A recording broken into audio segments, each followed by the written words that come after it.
Okay, we're live.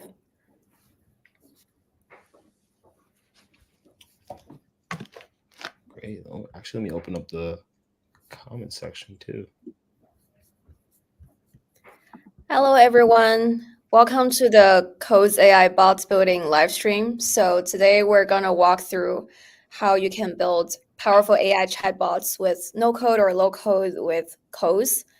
If you haven't already, you can go to coze.com and create an account for free and follow along with us as we're building. So today we'll be walking you through the whole process of creating a chatbot from scratch. We'll be walking through all the major features of Coze, and we'll also be answering your questions. So if you have any questions, feel free to ask them in the comment section. And this is friendly. This is suitable for developers of all levels, whether it's your first time using Coze or if you've explored it before, whether you have coding experience before or you've never coded. Coze is suitable for everyone. So while we are waiting for others to join, feel free to create an account at coze.com and get ready to follow along with us.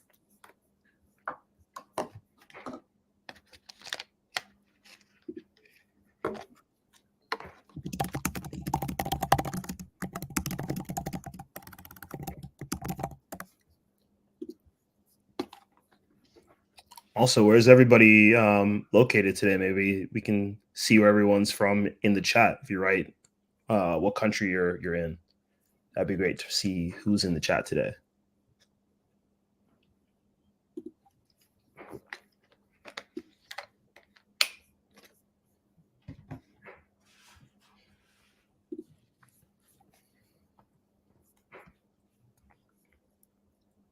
We got someone in New York.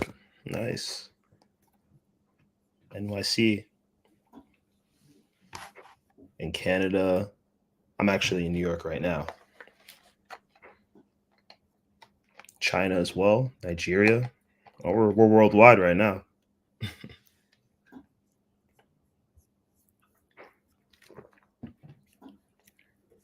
Awesome. So maybe we can start with some self-introduction. So my name is Zara, and I'm leading go-to-market for Coze. I'm Joshua. I'm a developer advocate for Coze. And yeah, you can see some of our videos on YouTube and some blog posts as well that we have as well that are written by us.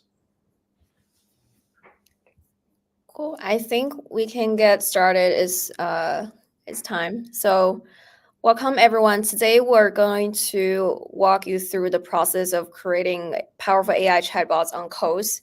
So Coze allows you to build AI bots on top of large language models like GPT-4. And today, we're going to do this in a question and answer format. So I'll play the role of a developer or a user of Coze, and Joshua will be guiding us through the process of creating a chatbot. So Josh, what are we looking at now? So right now we're actually looking at the Coze bot store. And this bot store is packed with community bots that are built from people like you guys in the audience that are in our community. And you can see bots that are recommended. You can also see bots that will help you with learning, bots that are also characters, bots that can help you with your writing or to generate images and so forth. There's lots of things that you can do with these bots, and it's not just about making personal assistants. Sometimes you can make a AI friend or a game or some type of bot that can help you with consultation and so forth. So there's lots of different things that you can explore through this bot store, and you can use these bots right here in the Coze workspace, or even sometimes at some of these other buttons here that can help you get to some of these popular chat apps that Coze bots are available on, like Discord and Telegram. Awesome. So this is a place, I guess, where I can get inspiration for the kinds of bots I can build and the use cases of AI chatbots. I can see there's learning, characters, productivity, image-based writing. So pretty much anything, right? Yeah, pretty much anything. And sometimes you might not have to go and create a whole bot all over again, right? Like the whole point of this is to also help you move along a lot faster. Let's say there's a bot that's already available in the store that is just like something you thought about to use, maybe you can get ready and go to use that, use it for inspiration for later, or maybe you might be satisfied with that bot that's already on the store. Awesome. And can you maybe click into one of these bots and we can see what it looks like? Yeah. So we have our recommended here, but we can also go to public config as well, because this allows us to get some other information as well, like seeing how it was made in the prompt. So if I go here and I talk to this GitHub expert bot, you can see that I already have some questions that are already ready and prompted to go. So what are some popular projects recently? If we just ask our bot, this GitHub expert bot is going to use different plugins like the GitHub plugin, which is basically connected to the GitHub API, and the browser plugin to browse websites. It's using GPT-4, and it's going through different popular projects that it's recommending through GitHub. And if we go here to this prompt button outside of our conversation, we can actually see the Coze workspace on how it was built. So we can see the persona and prompt that it took to create this bot, the different plugins or tools that we would give this bot, and any other type of skills that we give it. And you can also have a conversation with the bot, duplicate it, and modify it yourself if the bot is available to you through public configuration. So yeah, that's how you're able to pick up a bot straight from the bot store. Cool.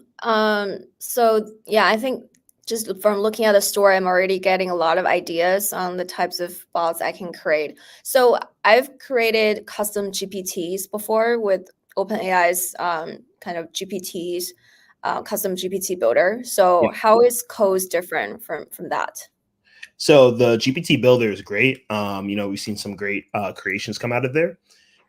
But with Coze, it gives you a lot of other features that you probably won't come across when you are using the GPT builder, right? So with Coze, you have features like knowledge bases that take up units from a whole bunch of different types of files, like PDFs, Excel sheets, APIs, websites, and more. You also have workflows to help with multi-step processes. With Coze, you can also publish to really popular chat applications like Discord, Slack, Facebook Messenger, and more, right? Straight from the interface. And it's really easy to deploy your bot in places where it's super portable. You can take it from place to place and share it with your friends. And also, Coze gives you access to GPT-4, GPT 3.5, and pretty much those different OpenAI models for free. So there's no need for you to go spend a bunch of money every month. It's completely free to use, and you have lots of other features to build on top of your bot, to personalize it, to make sure that you're getting accurate information, and the bot feels more like it's yours. Cool. Can't wait to get started. So how can I get started with creating a chatbot? So actually, I'm going on a trip to Japan next month. Maybe we can build a bot to help me to plan my trip to Japan.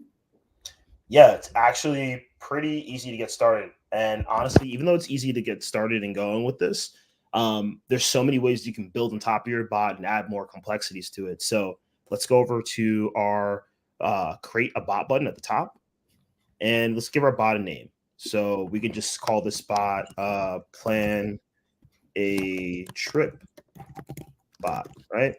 And we also have this large language model that's also built into our bot's description. So a lot of the description forms that we have LLMs that run through it as well, so that it can understand the context of what you're writing about, and it can help with your bot's creation and production as well.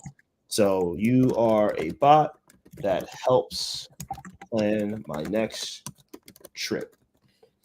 Also, with Coze, you can generate a profile image, or you can use one that you have already. So if I go here and I get an image, I could just have it there as my profile picture for my bot. And then once we create our bot here, we'll get taken to the Coze workspace here. And the Coze workspace has so many different features as well to help us with the bot. And one of the first places that I would start is persona and prompts. This is where we will design our bot's persona, talk about the features that we want it to have, and we can do this all with natural language.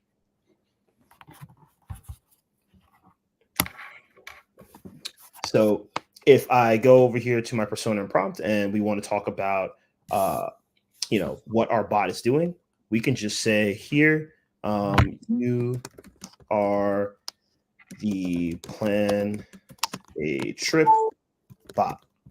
Your job is to help me plan my next trip. You have the ability to recommend the best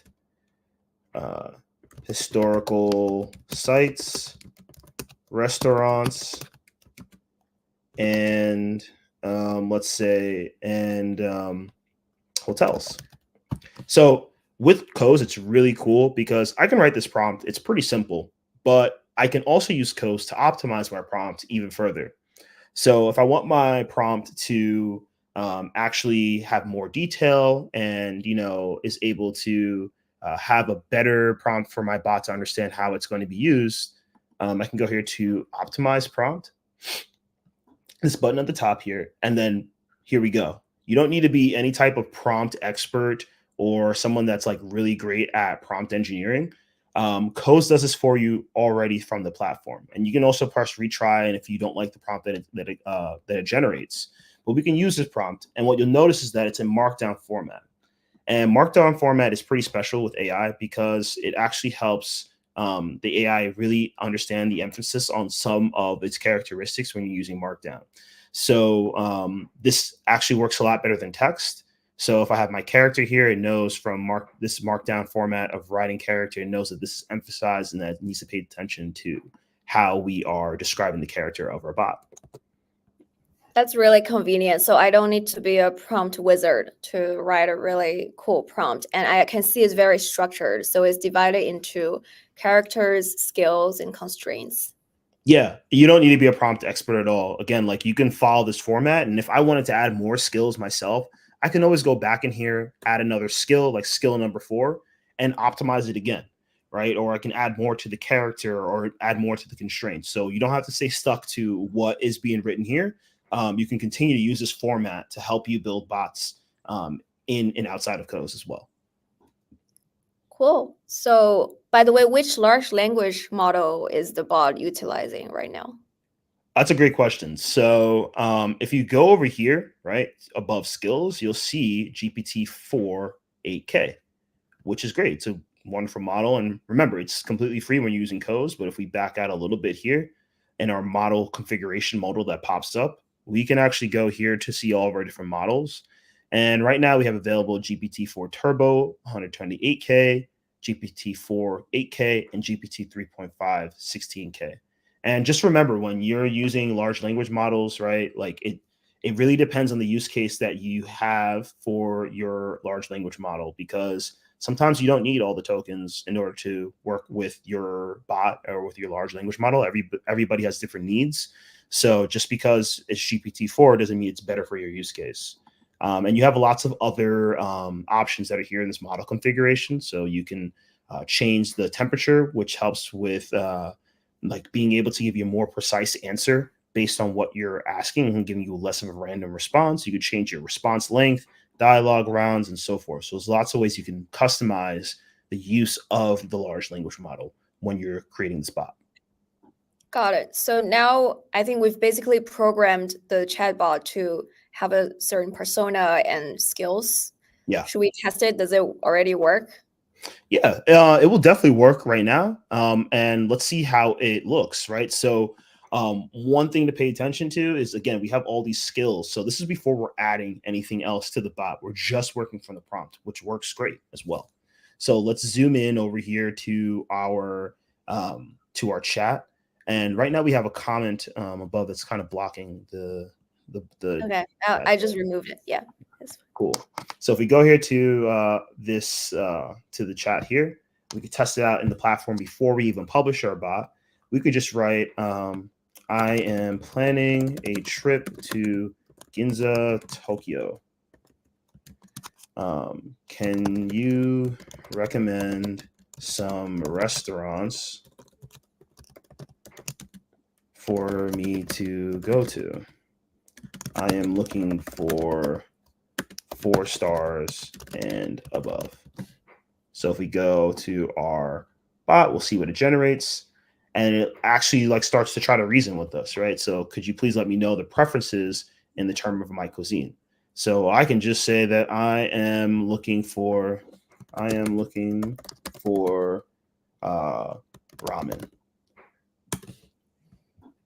So perfect. Based on my specific preference, it's able to go here and give us some recommendations on some ramen spots that are nearby in Ginza, Tokyo. So it does work, but there's a lot of other things that we can do to improve this and make it a lot better. Right now, it's basically using the GPT's own training data to answer your question, right? Yeah, so it's using what's built into the GPT training data already from GPT-4 that's already been created, right? However, there's lots of ways for us to make this a lot more relevant to information that's available to us in real time or information that is maybe only privately available to us through a lot of these different skills and memory functions that we have with Coze. So what I would tell you is that, this does work great so far, but there's so many ways that we can make this more personalized towards our use case that might not be available from the training data that's already from on GPT-4. But we can use some of these skills and features to basically fine tune like how we are actually working with this bot. So yeah, it only works off the knowledge of what's on GPT-4 for now, but we can add plugins, workflows, knowledge, and variables, and all these other features that we have available to us to make it even more comprehensive. Okay, can you show me what plugins can do? Yeah, plugins are awesome, right? So I'm sure everybody here is aware of what an API is, an application programming interface, and this helps you get information from different services across the web. So if you go here to add plugin, you'll see that we have plugins like Google Web Search. We can search the web and find different different things you search on the web. This works just like the search engine. So if you want to add a plugin, all you have to do is click add, right? We also have plugins like GPT-4 and DALL-E 3 for our text to image generation, right? So if you want an image to be generated from a certain prompt that you put in, you can do this with DALL-E 3. But for our use case here, we are taking a trip to Ginza, right? So how about we go over here to convenient living and we add some things that we might like TripAdvisor. Now, you can see here with TripAdvisor, you have lots of different functions. And when you see these functions actually come from the TripAdvisor API. So each function here would be like the function that you would see in the API documentation. So with Coze, you don't need to code any of this. You just need to have the URL or for the endpoint of the API, and you'll get access to all these different functions depending on the API that you're adding. So, I'm taking this trip, and I think I'm going to need all of these different functions that are available to me from TripAdvisor. So I want to be able to search the airport, search some flights, hotels, search information about my location, and why not add some stuff from Yelp as well? So Yelp is going to help us find different businesses, restaurants, and give us recommendations. So how about we add all of these different functions that are available to us, like the reviews, the phone number, the business search, which will come in handy later. If we add all these different functionalities as well. So if we go back like this, we'll be able to see, all of our plugins that can be of use. Yeah. And there's lots of other things you can add too. There are like over 200 plugins, and if there's a plugin you don't see but you want to use, you can also create your own Yeah, by using an external API. And we can absolutely. look into that. We can talk about that later. For this spot, we now have TripAdvisor, which can help us recommend places to stay at and visit, and Yelp, which can recommend restaurants. Yep. And yeah, creating your own plugin is super easy to do. All you need to do is just have that endpoint, like I mentioned before, and you'll be able to work from there. There's lots of documentation on how to add a plugin. So there might be something that's not available to you that you'll be able to add as a plugin later on. So now we have all these different functions that are available to us from these APIs. And, if I go and ask how my bot to utilize something from this, from my plugins, as well, I can even specify in my prompt how to actually, when like a certain scenario for me to use this actual function, like searching for a business, right? So if you see I have the search for business plugin here, Coze also has a copy button that's here. So you can copy the name of this function and you can actually put it inside of your prompt as well. So if I want to recommend restaurants, I can go on the grounds user preferences and specify destinations, make use of, let's change it to the business, search business plugin to recommend top 3 eateries. We can do the same thing there, right? So if I ask a similar type of question, we'll get our Yelp API to use this function when we're discussing, what suggested restaurants for my bot to use. So if I go here, I am looking for Japanese curry. And let me just correct Japanese curry.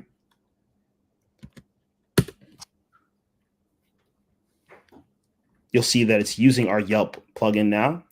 And again, this is without use of any type of coding, and it's using all the plugins and APIs that we have here in order to generate this response using Yelp. And if you click on the links, it will actually direct you to the relevant Yelp page. Yeah. So let's open it up and take a look. So you can also see at the bottom as well, it says that Yelp is there. But if we open this up, you'll see that I can be taken to this actual page on Yelp to get myself some Japanese curry, right? So let's go back to our page here. And yeah. So that's pretty cool. By the way, how does the AI bot know when to use this plugin? You basically just tell it in natural language in the prompt. Yeah. So like I showed before, if you go here, again, like you can customize your prompt, like I showed you. Even though I optimize it, I customize it even further. And in one of the skills, we talked about suggesting restaurants. And I can always create another skill too that can utilize any of these other functions as well. Automatically, sometimes you can go see that it will use the plugin itself based on the context of the conversation. But if we want to really specify and make sure that it's using the ones that we needed to in certain situations, like finding the best restaurants, we could write here within our skill that we want to use the search business function. And we know that the search business function comes from the Yelp plugin, right? That's right here. So if you go next to the search business, there is a copy button that allows you to copy the function in one click. Yeah. And then you can just paste it in the prompt to let the bot know when it should use that function. Yep. Cool. So what if I want the response to look more structured? What if I want to include both, say, images and text at the same time? Yeah, that's a really good question. So Coze actually has a pretty new feature as well that helps you organize and structure that with card bindings.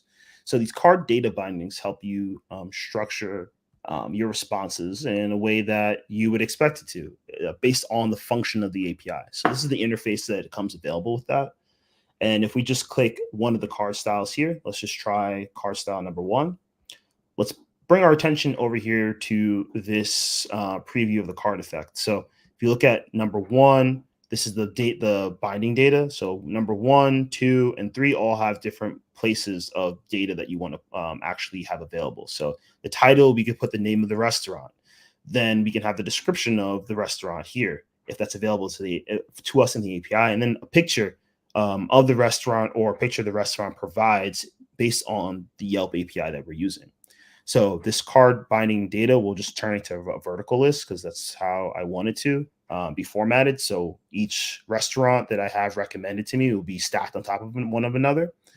And then I can have my max length be 5 here, but even if my prompt, I write, I want the top 3 eateries, I can do so, but let's just put 5 for now, just to leave some room just in case. And then we can select an array here. So this array that we're selecting is based on the data object that's within the Yelp API that's being used for the Yelp plugin. So we have this business array here, which will be the list of the different businesses based on the search protocol that we have. And then if we go here to select our data, remember we're looking for the title. So let's try to look through the data that's available to us and see where we can find the name of the actual restaurant. So if we go here, we can just like scroll through and we see that we have name. So name, we're going to test this out and take a look, and this should be the name of the actual restaurant. We want to get the description. So if we go here to the description, we can go and search through and find out which field would be the most like closest to the description. So I know that some APIs don't have the best naming conventions, and just so happens that Yelp doesn't have the best as well, but title just so happens to be the description on the Yelp API. Then we can go here to get our image, which would be section number 3 over here, right? And our image would just be image URL or the actual image. So in this instance, we're going to choose image URL for this, right? So if we go down, we can also have the LLM determine the text output, but for now, we'll just let And then that be alone. And we have our click card. toggle on the link. Yeah, so this will allow people to jump to the actual Yelp page by clicking on the card. Right? Yeah. Okay. So then we have our actual URL that we have here, and then we can click confirm. All right, so now our card binding is created. So if I write again, I am looking, let me zoom in a bit. I am looking for sushi in Ginza, Tokyo. We can see that's using the Yelp plugin. And then there we go. There's our data bindings, that are card bindings that are available to us. And it gave it to us in a different format than what's here. If we use this format without using the card bindings, we're leaving it up to the LLM to decide how we want things to be formatted. Whereas the card bindings actually goes based on the functions that we have available in the plugin, and it will actually organize it the way we want to. And the cool thing about the card bindings is that you can click one of the card bindings that are there, and you can actually get taken to the link that we selected in the menu as well. So it makes it really easy for our users to use this as well. Okay, this answer looks a lot prettier than Yeah. what it was. And before. again, like there's so many different formats that you can use with the card bindings, and this is just based on one of the functions. So maybe not every function that you have available here needs a card binding, but it is nice to have, and it gives it a nice look for your user that's really intuitive for them to use. Mm-hmm. Cool. So now the travel bot can leverage external tools like Yelp and TripAdvisor to recommend restaurants, hotels, and places to visit. What else can we do to make this bot even more powerful? Yeah. So, these are plugins or skills or tools, right? That you hear a lot about AI using tools and so forth. But how can we make this AI bot feel like it's a more personalized bot based on the things that we do, or things or preferences that we have when we're traveling, right? For example. And if we have this travel bot, we can use features like variables to set memory, basically to personalize responses based on what we are actually like what we're into. So we can add a variable here, and we can add a variable for your trip preferences. So maybe you're somebody that likes to go on hiking trails a lot more, or maybe someone that loves to look at historical sites in a city, or somebody that likes to eat omakase when like only as a meal. We can also create a variable here for preferences, or we can name it trip preferences, whatever we like, and we can also put a description that says, you know, this say this is for trip preferences such as nature, culture, and food preferences. So you can write a description like that, or something that's even more elaborate, to create a variable. And if we save it, and then I write that my trip preferences are going on hikes and seeing historical sites, right? If I do that, we'll see with our memory function here with keyword memory you'll see that it looks at the keyword or the memory of our actual conversation with the bot, and it will save a variable. And now when I discuss with my bot further about what I want to do while I'm in Ginza, it would actually start to give me responses based on the preferences or the variable that I've given it. So it makes sure that you have an even more personalized experience with your bot that you don't really see a lot in other platforms that help you create chatbots without having to code anything at all. So I guess this will have allowed the bot to remember properties or preferences of each user so that it can give more customized responses in the future. Yeah, And absolutely. is this variable is specific to each user, right? And as a developer, can you see the variable of each user? Yeah, that's a good question. So yeah, you're absolutely right that these variables will help you personalize your bot even more. You can continue to add more and more variables as well. It's not just you're not just stuck with one variable. And as a bot creator myself, when I release this to the bot store for the community to use, my variables will be available. However, I won't be able to see anything that you're saving in your variable that's personal to you at all. So you won't have to worry about me or any other bot creator being able to see what variables you store in that section. So it's Okay, safe so for the this platform. information is private to each bot user. Absolutely. Yeah. Cool. I think this spot is looking pretty good. But I see there are a lot of other functions there, like knowledge. Can you show me how knowledge works? Yeah. Knowledge is like one of my favorite features when it comes to using Coze. So with knowledge bases, you're able to reference and use content that you have stored in different files, websites, Excel sheets, APIs, Notion, Google Drive, and you can use these files in order for your bot to have more context on how to answer questions. So, if you're familiar with retrieval augmented generation or RAG, it works exactly like that, where you can create a RAG pipeline without having to code anything at all. And you just upload your files, and then you'll see, just like how we use keyword memory and the plugin, you'll see how it is generated and using the knowledge skill as well. So if we go here and we want to add some knowledge, you can go create your own knowledge base as well. But I'll show you an even better use case with this. So let's go over here to our Coze documentation for a bit.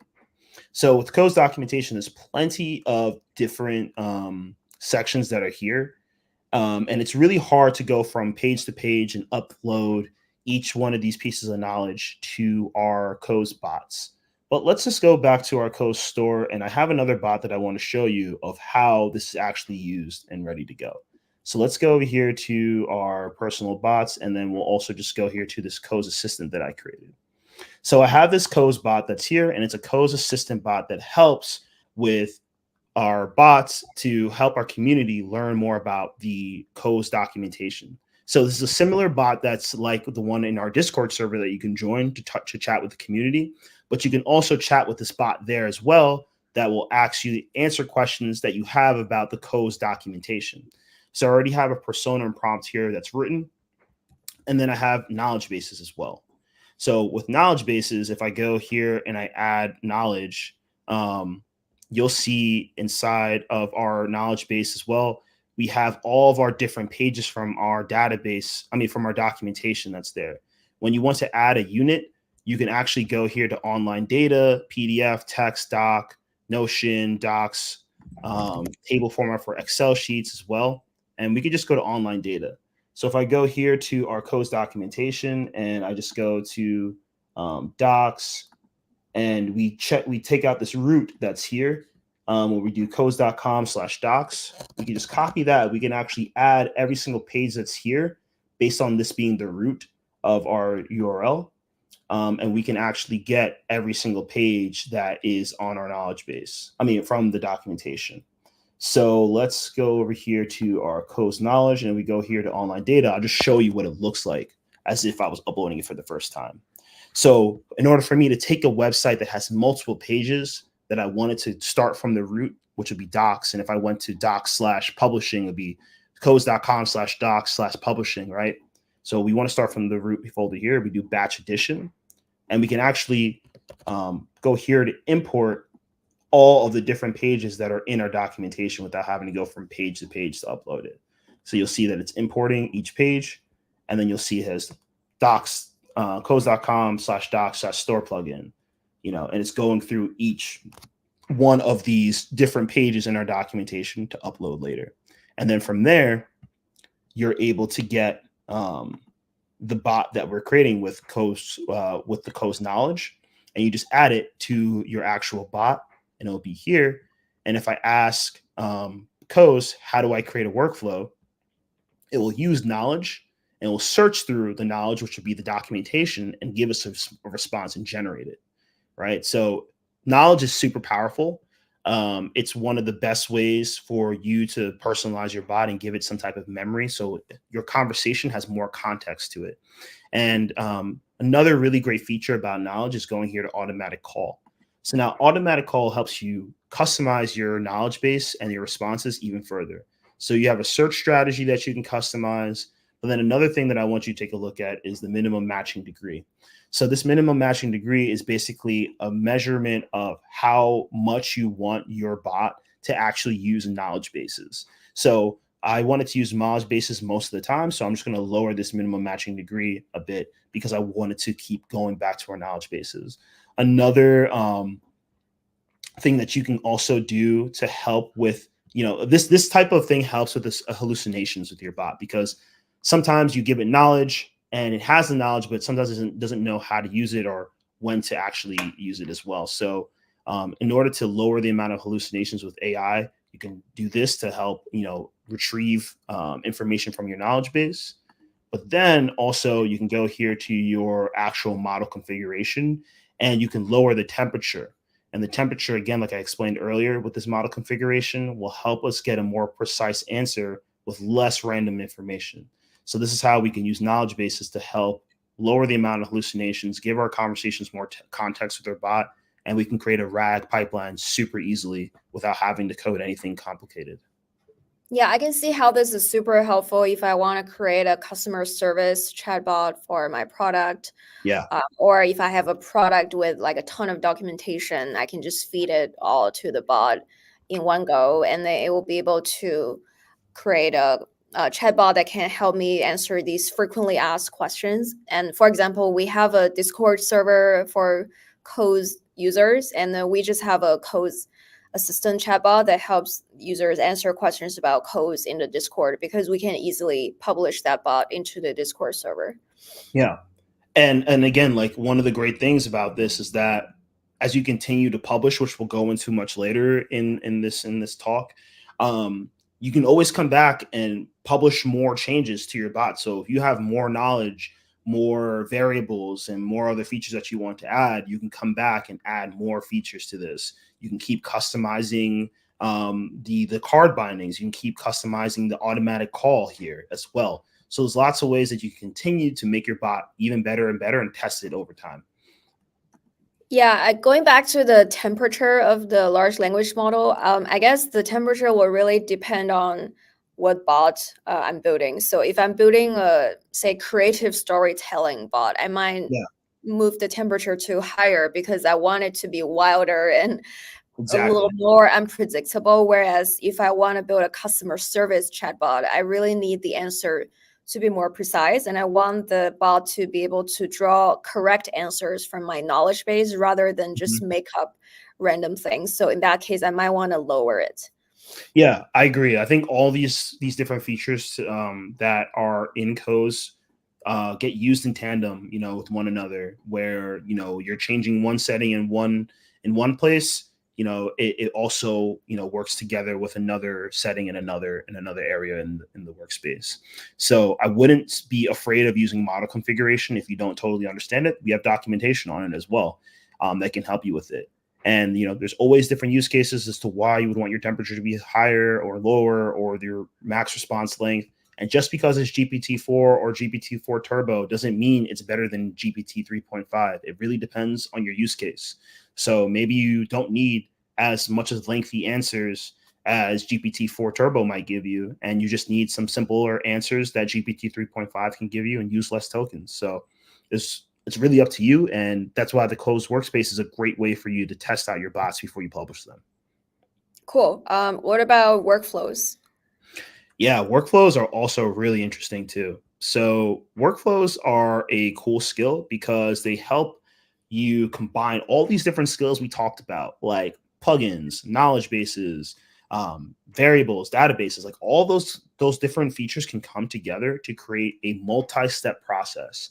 And this multi-step process helps you enable orchestration between different nodes, which would be all these different skills, in order to create a stable response based on what you're actually looking for.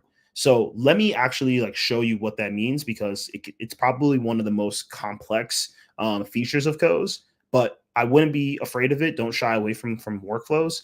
It's probably also, again, like one of the most useful tools when you're using Coze, because it helps your users get a more structured and I wouldn't say predictable, but yeah, more structured answer based on what you're asking it. And I'm going to show you this through a bot that I also have a video on, which is an MBA bot. And I created a workflow that helps you generate NBA scores that happened in the past, and even ones that are happening in real time. If there's an NBA game today, it'll be able to give you updates on scores. So let's take a look at that.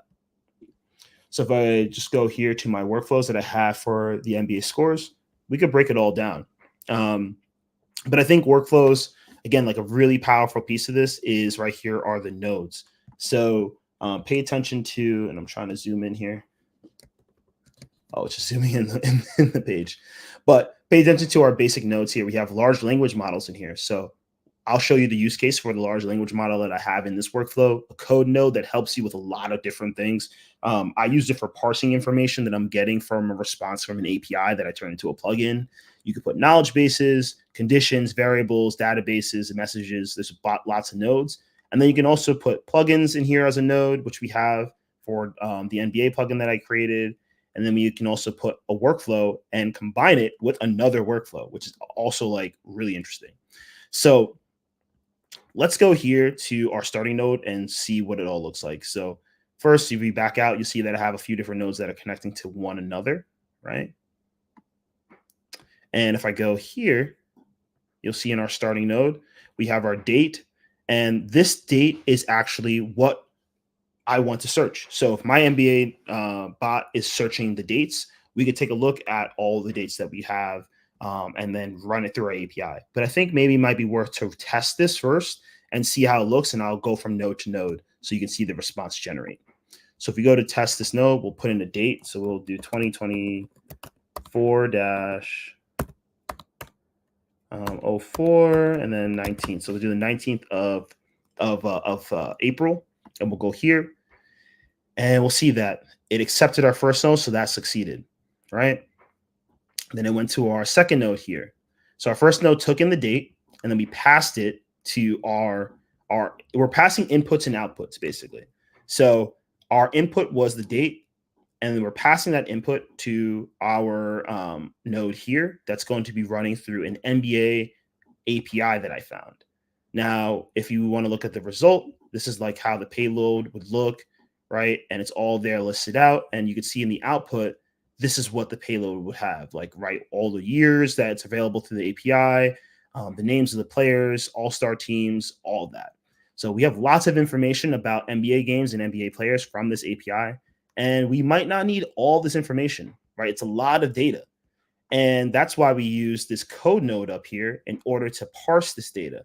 So we're actually going to truncate our data that we're getting. And you can see here from this response, if you see the difference in length of this here compared to our final output, there is quite a difference, right? But you can also open up an IDE inside of here. And this code, we're really just explaining, and won't let me zoom in here. But in this code here, we just have our profile, our home team, our away team, the game date. And that's all that we want for our bot for right now. If I wanted to go find the, the officials that officiated the game, the referees, I can find them. And I just created a function here to get player stats on a specific date. So you can use JavaScript or Python to do this. So although Coze is a platform that you don't have to code, if you are a developer, this really helps in order to get the information you'd like.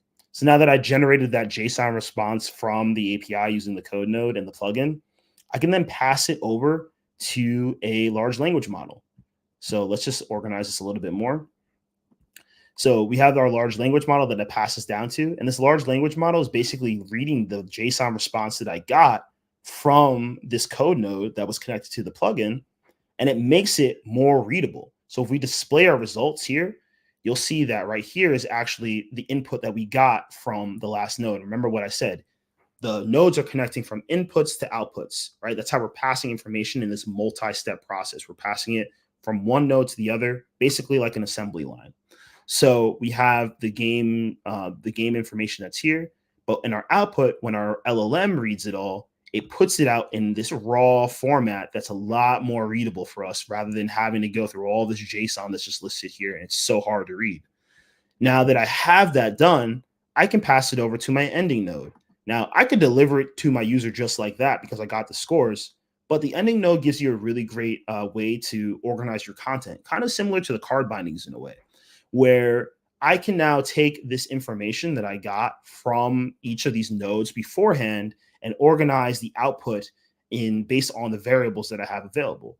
So here I just have my game results, and then I have the date, the count of games that are there, and then my answer content, I can write there were X amount of games that happened on this date, and here are the results. And the results we were able to make more readable in our large language model, and then our results will end up like this. There were 2 games on the 19th of April.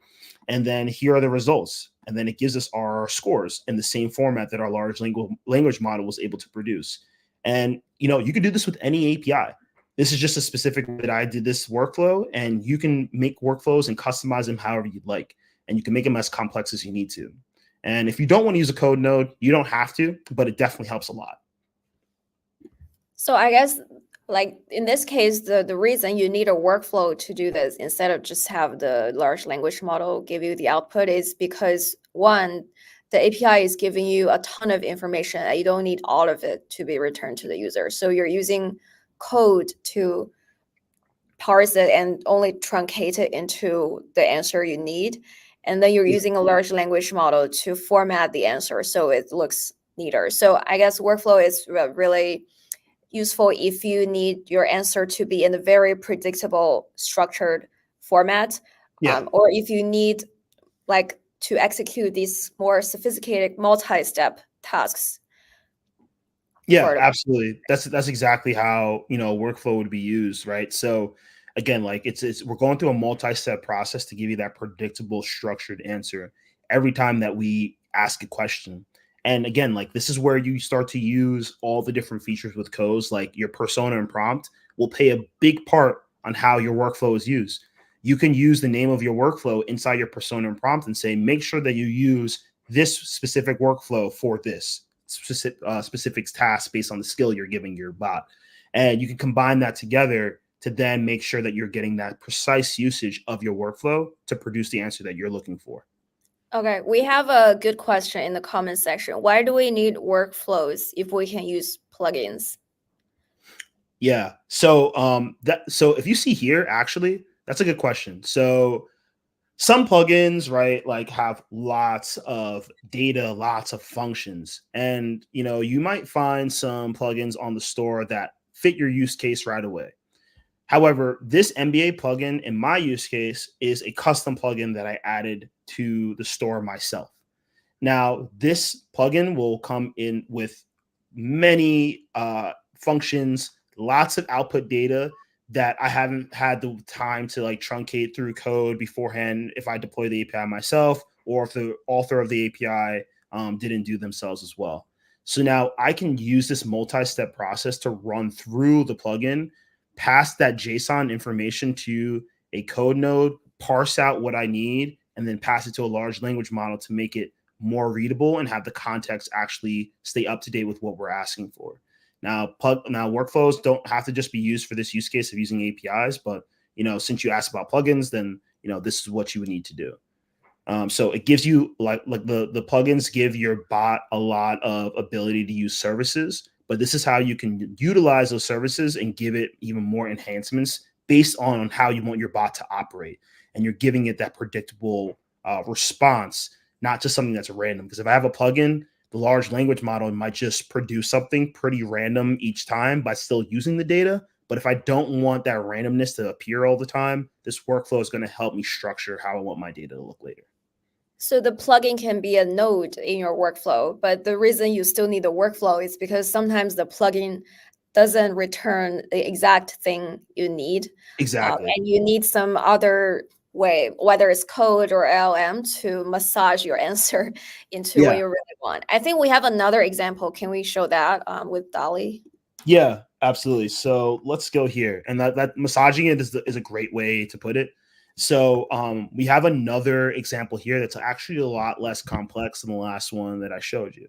So this one is going to be generating an image based on a description that I give it, but not just in any type of way. This workflow is helping produce an image that has a particular style each time we have a conversation with our bot.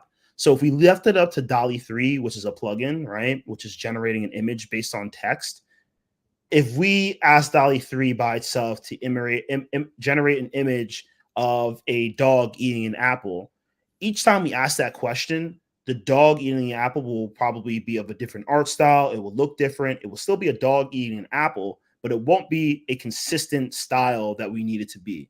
However, when we're using workflows which create this multi-step process, we can make sure that our art style that we need for that image that's generated will be predictable and be in the same art style that we need it to be. So let's start with this example here where we have the starting node that takes the input of a user describing how we want the photo to look. And then we pass it over here to a code node really, really fast. And it goes from this code node, and this code node is going to be creating a animation style, like an anime style character, of the same style that Makoto Shinkai, who creates a lot of anime movies that you may be familiar with. And we'll use his art style based on all our knowledge online, and our bot doing the work to find it. Of a 22-year-old girl character with almond-shaped hazel eyes, black ponytail that reaches the shoulders, yellow shirt, blue suspenders, white hat, right? Like we are describing how we want our character to look. And when we run this example as well, you'll see that it will take this same response that we have in our code node, pretty much lock it in place so that anytime we're chatting with the bot, we'll get the same animation style of the art that we need. So this is why you can't leave it up to just plugins to do the work, although they can generate something for you. We want to make sure that we're getting a consistent type of art style with this. And you can use this in a lot of different use cases. If you're someone that's into branding and you want to be able to brand something with your logo or something like that, this is how you can use AI to generate more to be more specific to what your logo looks like or what your brand assets are like, right? So it's lots of ways that you can utilize this type of workflow. And then that passes over to the text to image generation plugin, which is just DALL-E 3. And then from DALL-E 3, you get all this output data. And we'll just use the data from original image, our image original here. We get the height, the width, the URL of that image, and then the end output will produce it. So when this is how it looks like in the workflow. But if we go over to our chat, which I have here, as well, you'll see in our chat that I've already been chatting with my bot, right? Like I have I asked my bot, what is she doing? And it produces the image of a girl that has hazel almond shaped eyes. Her hair's in a ponytail up to her shoulders, yellow shirt, blue suspenders, white hat, just like how I described it. And if you scroll down some more, here she is again. Yellow shirt, blue suspenders, look at her eyes, right? Ponytail. So all that is basically the same anime type of style that we're looking for. If I left it up to DALL-E 3 on its own, it's just going to produce whatever style image that it wants. So this makes it a lot more specific. So I hope that really answers your question of why plugins and workflows kind of work differently when you're just adding it to a bot, but why you would want to use a plugin combined in your workflow to connect to other nodes. And this is why, like, there's lots of different scenarios, and plugins are meant to be customized. Cool. I think in this use case, what the code is doing is combining the user's prompt like the different prompt each time to a base prompt that's consistent every single time to Exactly. produce a longer prompt for DALL-E to generate, so the image is more consistent, right? Exactly. Yeah. So, again, like, this is a cool use case for an AI friend. If you're someone that's into branding and creating assets or campaigns for your business or your company that you work for, this is something that you could use too to make sure things are consistent or in line. Workflows are super powerful, and we have a video on workflows and some more to come out as well, so to teach you how to use them. Awesome. Cool. I think we had some questions about triggers, so maybe we can go into trigger a little bit. Okay. Yeah, we just go inside one of the bots. So triggers based on like variables and databases. Yeah, just scroll down under the skill panel. We can just click on scroll down to trigger. Yeah. Yeah, and then we can click the plus button. So if you want to create a trigger, you could just give it a name. So this is useful for if you want your bot to send you some type of message at a particular time. For example, I can create a AI news chatbot that sends me the latest news on AI every morning at 9 a.m. PST. So the bot, if I publish the bot to Discord, then the bot will be sending me a Discord message every morning at 9, summarizing the latest AI news without me having to talk to the bot. The bot would just proactively send me that message. Yeah. So here I'm just creating an airport reminder to send me a reminder every Monday, or I could trigger it every day up until like the day of my departure. And then I can also just have the task execution work from a plugin, a prompt, or workflow as well to help me with this trigger. And you can trigger things off of events as well if something is happening. The event trigger, I think, is a little bit like Zapier, where you're able to, for example, every time you receive an email in your Gmail account, send it to me on the chat or something like that. Yeah. And we will create more templates down the road. We're still working on that. But for now, feel free to explore on your own. Yeah.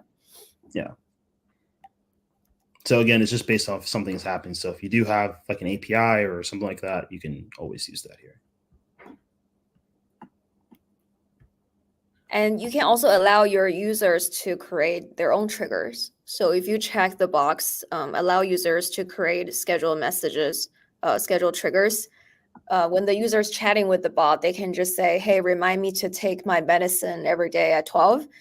And the bot will actually program that information into its own prompts to be able to remind the user. Yeah. All right. So if we scroll down, we also have opening dialogue. Yeah, opening dialogue is pretty cool. So let's clear this chat history that we have here. So right now I just have this because it's just based on the triggers that I have. This has this opening dialogue because I clicked over here, add opening questions to my dialogue. But if I go here to open dialogue, I can just get rid of this real quick. And I can describe how my bot is going to be used, right? So I can say, I am a trip planning bot. I can help you with your next trip. I can find the best food and historical sites to see. Now I can ask a question. I can have an opening question that says, what are the best sushi restaurants in, let's just correct it real quick, restaurants in Tokyo? How do I get to Kyoto from Tokyo? Right? Like there's lots of different things that I can add in my opening dialogue. And opening dialogue sometimes isn't just about writing questions of like what your bot can do. Maybe there might be someone who's not really knowledgeable on what your bot can do at all. And you can just write an opening dialogue. How do I use this bot? Right. And you'll see here from my cleared messages, like already from the beginning, I am a trip planning bot. I can help you with your next trip, and I can find the best food, historical sites to see. So you can come up with your own thing as well. You can also use the generation button to auto generate your response, your opening dialogue. And then you can also click one of these here as well to see how your bot just gets used and says, sure, I'll help you plan your next trip. And the bot will just tell you what it's going to be used for, right? Based on this opening dialogue. And then you also have other questions that pop up after each piece of the conversation that your bot answers to generate and help the conversation flow and move along. So it can recommend places in other cities as well. In Europe, that's what it's looking like. So, yeah. Cool. Opening So I dialogue. guess this is a way, it's like an onboarding for the user, because when the user first start chatting with the bot, they have no idea what the bot can do or Yeah, what are some typical ways they can interact with the bot. So this just helps the user get started. exactly.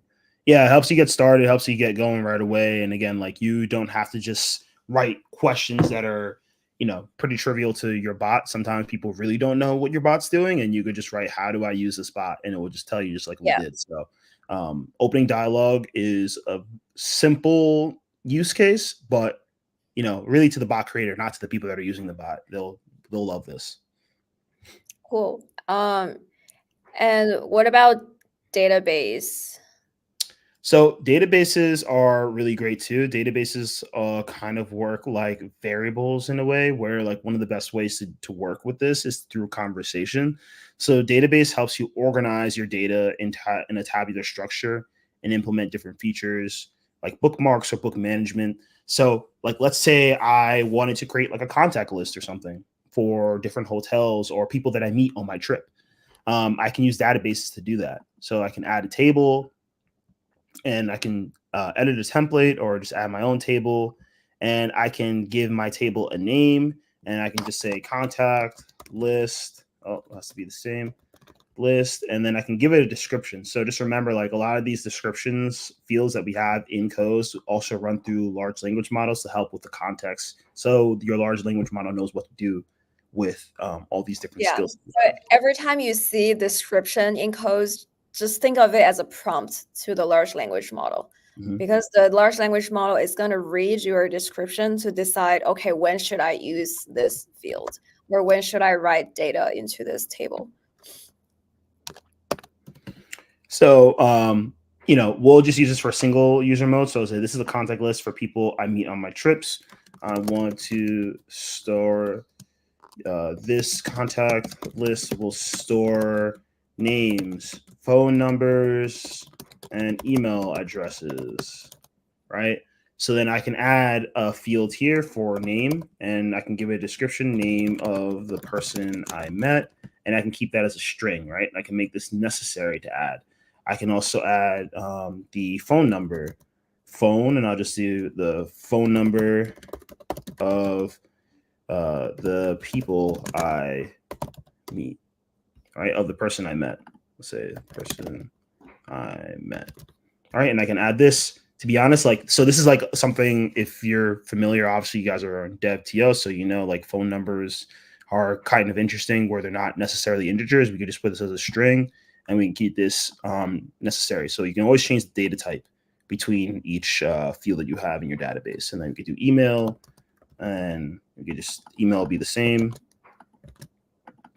You say like email of the person I met, right? And maybe we don't have to make this a necessary field, right? So we'll leave that necessary, and you can save it. Oh, and we have to change this to a string, and then we could say I just met a cab driver in Ginza. His name is let's just say his name is John, and his phone number is 517-884-700099. and his email address is John at cabsandginza.com. Save to my contact list. So we'll see that. And in our conversation, you'll see that uses our database, right? So it runs this. And if you look at our database here, see how it's all broken down. You'll see this entire response that's here of how it's being added to our database using SQL, right? So we see insert to, and we'll see the different values that are there. And we can also look at our database that's here as well. And you see that John was saved in our database. So John, his phone number, and his email. So databases are really powerful because then I can reference John later and I say to my bot, I can say, hey, what's John's number?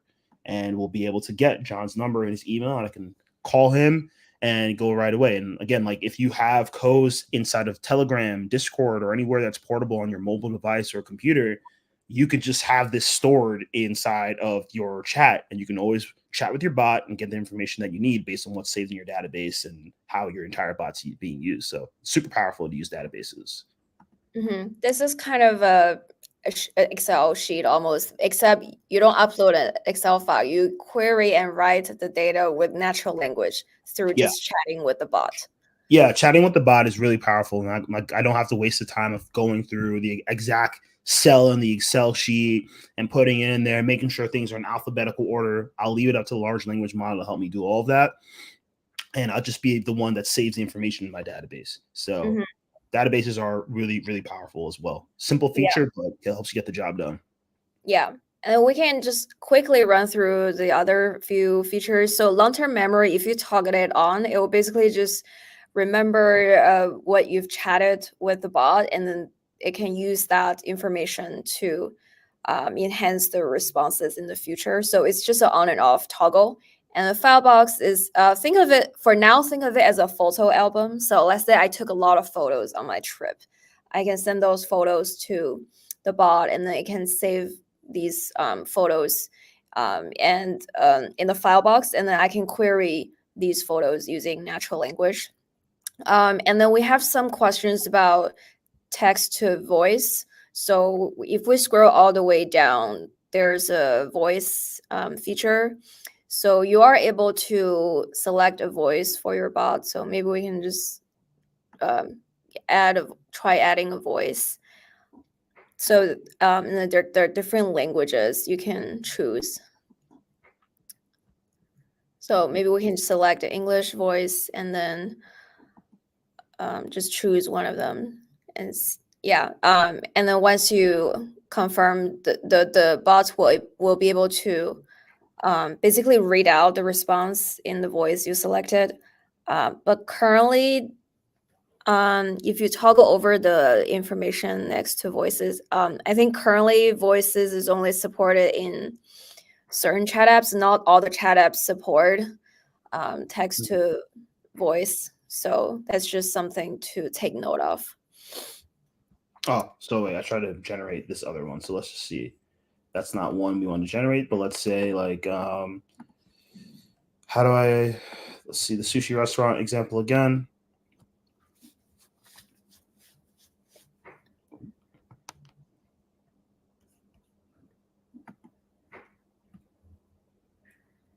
Yeah, it's okay. Yeah, I don't think we're sharing the sound, so we don't need to demo this now. Okay. Another question is, what is the difference between single and multi-user mode in database? So can we go back to the database?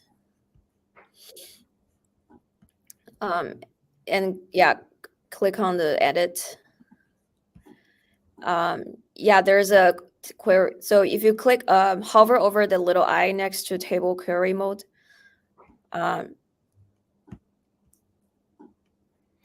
Like multi-user mode helps developers and users read, write, and modify, delete any data from the same channel in the table. The read, write, and permissions are controlled by business logic rather than the creator themselves. So multiple people will be able to add to the database rather than just the creator. So basically, if you want people to only be able to read or modify data by themselves, or you want to create a shared database between multiple people? So really useful for community bots. So if you're creating something in your Discord server between just like you and your friends or something like that, this is really powerful because maybe you're on a team or a business or something together, and you want to be able to share a database of information with your bot that you're using to help streamline your processes. Using this type of feature is very powerful. Okay. We also have a feature called multi-agent mode that we can quickly go into. So if we look at the bot now, currently is can we hover over the single agent mode? Yeah. Yeah. So this is where you can toggle between single agent and multi-agent mode.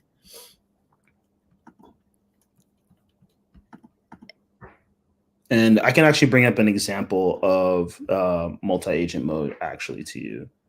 Yeah. So let So me. just think of it as creating a team of bots that each specializes in a different skill, and they can work together to complete your task. So this is my example here of multi-agent mode, but let's go a little bit further in. So if we take a look here at multi-agent mode, right, you'll see that I have a whole chat here. Now, in multi-agent mode, you're actually able to combine different bots together to help you complete tasks. Sometimes it's really hard for one bot to take on one prompt and then execute the task that you're looking. But if you have a team or a swarm of bots that can complete a task together, you could combine them through these different prompts and applicable scenarios as well, in order for your bots to work together and figure out which bot needs to be used for a certain use case or not. So this is a bot that I use in multi-agent mode to create a personal assistant. One bot is taking care of all the mail inside of my Gmail account. Another bot is taking care of my calendar and booking and sending invites from my calendar. Another one is updating Google Sheets, right? So all these different bots have different use cases, plugins, skills, prompts as well, and they combine together to create a multi-tenant experience so that these bots can work together to create, a better, some more streamlined answers for you instead of relying on one bot to handle one prompt. Multi-agent mode is super powerful, and agentic AI is trending extremely right now. So if you want to stay ahead of the game without having to get too technical with how to put this together, multi-agent mode combined with workflows, skills, and plugins helps you create a really powerful bot with like a fraction of the time. So this is something that's like our next step into how GPTs work with agentic AI. Cool. And the way the bot knows which task, like which sub bot should be talking right now, is through the applicable scenarios on top of each agent, where you can specify when each bot should be called specifically. And then you can give each one its own skills. And these skills can be plugins, can be knowledge, can be workflows, can be whatever you want. Yeah. Yep. Cool. So after I've built my bot and I'm happy with it, how do I publish it so I can share it with more people? Yeah. So we could even do this from our multi-agent mode because you can publish multi-agent bots as well. So let's go over here and publish our bot. And, we can have this help us with our description of our bot. I can press confirm here as well. And let's go over here to our publishing. So inside of our publishing, we have and let me just go here real quick.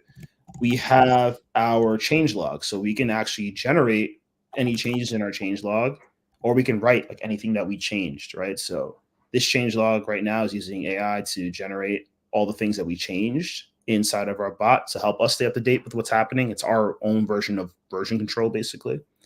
And then we also have places that you can publish your bot. So if you remember from the beginning, we showed you the bot store. The bot store is great because you, a community member, can also create a bot and publish it to the bot store. So if I go here and select bot store, I'm already authorized, ready to go. And then I already showed you private configuration versus public configuration in the beginning. So public configuration, remember, we were able to use the prompts that we have. And let me just scroll over here to it. We're able to use our prompts. View the prompts of bots that were created, right? So I can see the conversation and talk to a bot, but then I can also see further how it's created. And if you're a bot creator and your bot has knowledge or databases or variables and other personal information that you have being used there that you don't want people to have access to, you don't have to worry about it. It won't be available to them when you publish your bot to the store. They'll just be able to have conversations with your bot using the knowledge and everything else that you have, and you won't have to worry about your knowledge going anywhere else. Now, right now, I won't publish this to the bot store. However, you can publish to Discord, Telegram, Messenger, Line, Instagram, Slack, Reddit, Lark, all these different popular chat applications that you could use. And again, it helps you make your bot portable. You can bring it anywhere you'd like if you're using any of these apps, and then you can also share with people a lot easier without them having to make a whole new account. So if you're familiar with the GPT store, you're going to have to create a GPT account, and then you're also going to have to sign up for premium to use a bot. With Coze, you don't have to do all of that. You're able to use your bots in other places that people most likely are using, like these other chat apps. And you can take a look at all of that in the documentation as well. So if you go to the Coze documentation, let's say you go to the front page and you go to the bottom here, you can open up the documents, and you can also go here to publish. And in publish, you'll see that it has all the different publishing ways that you could use, like Discord, Telegram, and Instagram. And it gives you all the documentation you need to get started.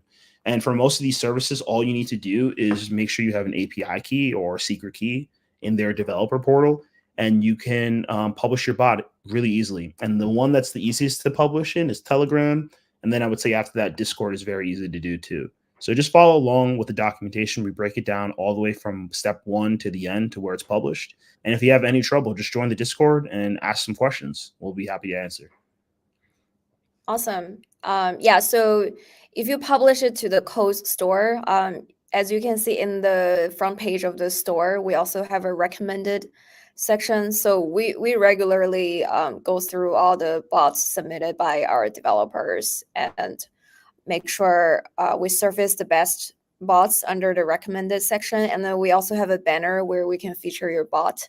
So this is where you can get a lot more exposure for your bot to get more users, more people to know about it. So I highly recommend everyone to submit your bots to the bot store.